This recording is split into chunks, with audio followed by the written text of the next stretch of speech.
सबसे पहले बात करेंगे इंदौर से बड़ी खबर की। इंदौर में महाराष्ट्र से आई एक युवक को अज्ञात शख्स ने गोली मार दी।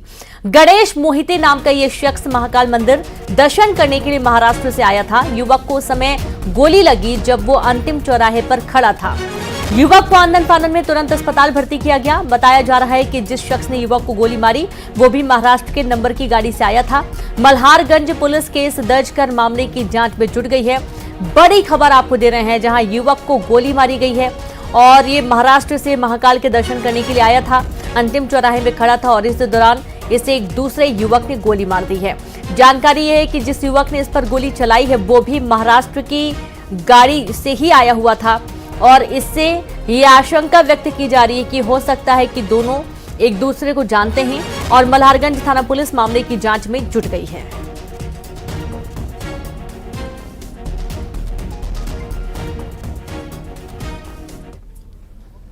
और एक गाड़ी सुखविजय उसमें से एक जानवर था और उसने हमारे पास आके गोली चले, हम रुके थे वहाँ। कितने लोग थे वो एक ही जानवर था। वो कहाँ की गाड़ी थी, क्या थी?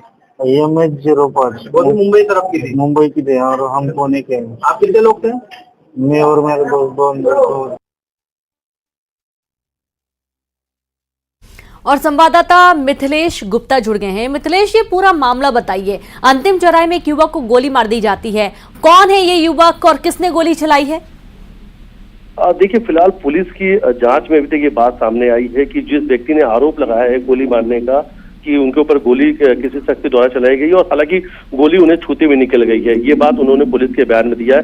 फिलहाल उस वक्त MY अस्पताल में है, स्थिति सामान्य है, कहीं कुछ ऐसी चोट नहीं लगी, लेकिन उनके जो बयान सामने आए हैं उसके मुताबिक कि इनका महाराष्ट्र में कोई प्रॉपर्टी का विवाद चल रहा है और इन्होंने पुलिस को बताया कि ये महाकाल दर्शन करने जा रहे थे उज्जैन और इंदौर पहुंचे थे और इंदौर से जब वो अंतिम चौराहे पर खड़े थे उसी दौरान स्विफ्ट गाड़ी से कोई शख्स आता है और अचानक से उनके ऊपर फायर कर देता है। लेकिन आसपास की CCTV देखने में ऐसा कुछ नजर नहीं आया, यानी उनके बयानों को लेकर भी संदेहास्पद की स्थिति बनी हुई है और पुलिस का कहना है कि शायद ये जो बयान दिया गया वो संपत्ति का जो विवाद चल रहा है इनके परिवार का उसको लिख दिया गया, यानी ये जो पूरी खबर है ये झूठी भी हो सकती है। हालांकि अभी इस पूरी तरीके से नहीं कहा जा सकता कि ये पूरा मामला झूठा है, लेकिन पुलिस हर एक एंगल पे इन्वेस्टिगेशन चल रही है। लेकिन अभी तक की जो विवाद की बात सामने आई है वो संपत्ति विवाद की बात पुलिस कर रही है। अब पुलिस जिस व्यक्ति ने खुद के ऊपर गोली चलाने की बात कही है उसके बयान ले लिए गए हैं। आसपास की CCTV को और देखा जा रहा है, उनके परिवार के लोगों से बातचीत की जा रही है और वहां के मौजूद जो लोग उस वक्त मौजूद थे उनसे पूछा जा रहा है क्या कोई गाड़ी यहाँ से निकली था और फायर अगर किया गया था तो उसके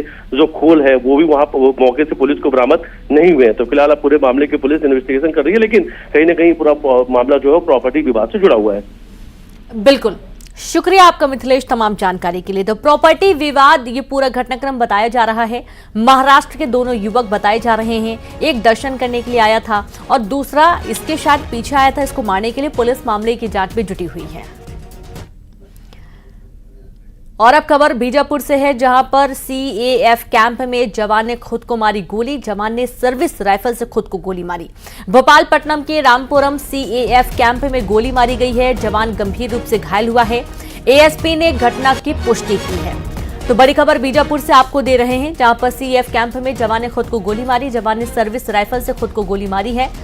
भोपालपट्टनम के रामपुरा CAF कैंप में गोली मारने का मामला और संवाददाता सतीश चांडक जुड़ गए हैं। सतीश, क्या कारण थे जवान ने खुद को गोली मार ली?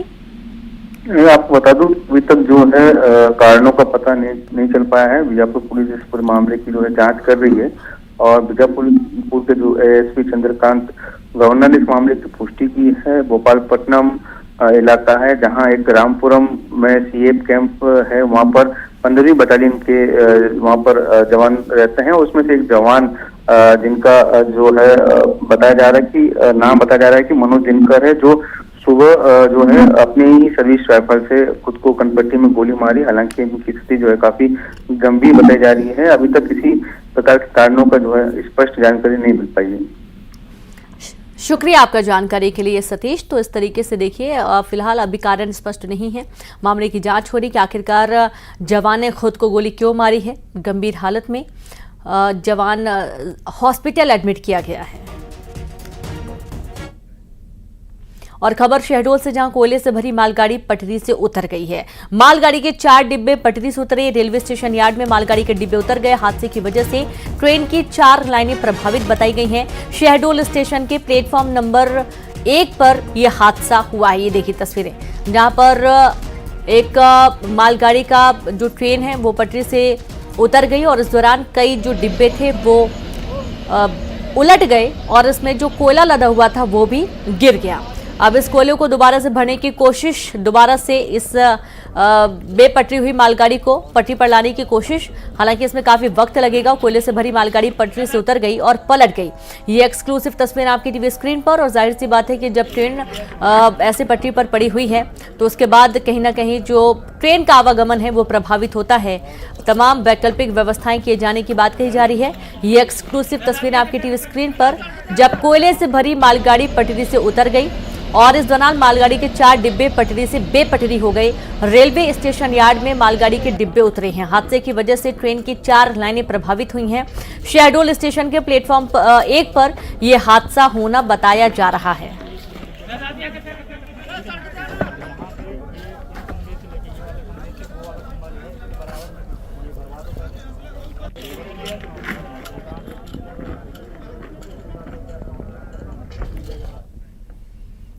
तो अंबिकापुर में ट्रक ने युवक को कुचल दिया। तेज रफ्तार ट्रक ने युवक को कुचला, युवक की मौके पर ही मौत हो गई। गुस्साए ग्रामीणों ने नेशनल हाईवे जाम कर दिया। लखनपुर थाना क्षेत्र के रजपुरी बस स्टैंड के पास यह हादसा हुआ है। बड़ी खबर आपको दे रहे हैं अंबिकापुर से, जहां ट्रक ने युवक को कुचल दिया। तेज रफ्तार ट्रक ने युवक को कुचला, युवक की मौके पर ही मौत हो गई। गुस्साए ग्रामीणों ने नेशनल हाईवे जाम कर दिया। लखनपुर थाना क्षेत्र के रजपुरी बस स्टैंड के पास यह हादसा हुआ है।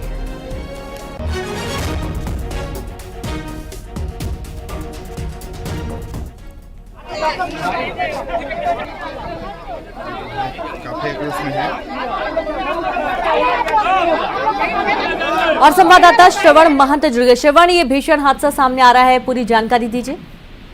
देखिए, लखनपुर थाना क्षेत्र के रजपुरी बस स्टैंड के पास जो NH 130 है, वहां पर तेज रफ्तार ट्रक ने एक युवक को कुचल दिया, जिससे मौके पर ही युवक की मौत हो गई।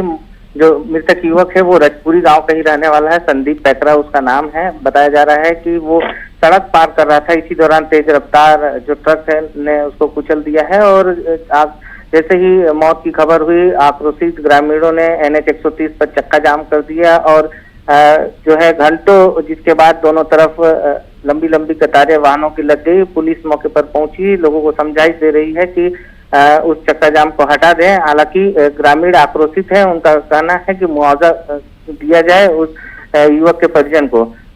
पुलिस जो है लगातार लोगों को समझाइश दे रही है। हालांकि जिस तरह से लगातार जो 130 है लखनपुर से लेकर के अंबिकापुर तक जो सड़क पे आए दिन दुर्घटना हो रहा था, लेकिन इस मामले में ये है कि मणिपुर थाना में उस ट्रक चालक ने ट्रक को खड़ा कर दिया है, आत्मसमर्पण कर दिया है। जी बिल्कुल, शुक्रिया आपका जानकारी के लिए श्रवण।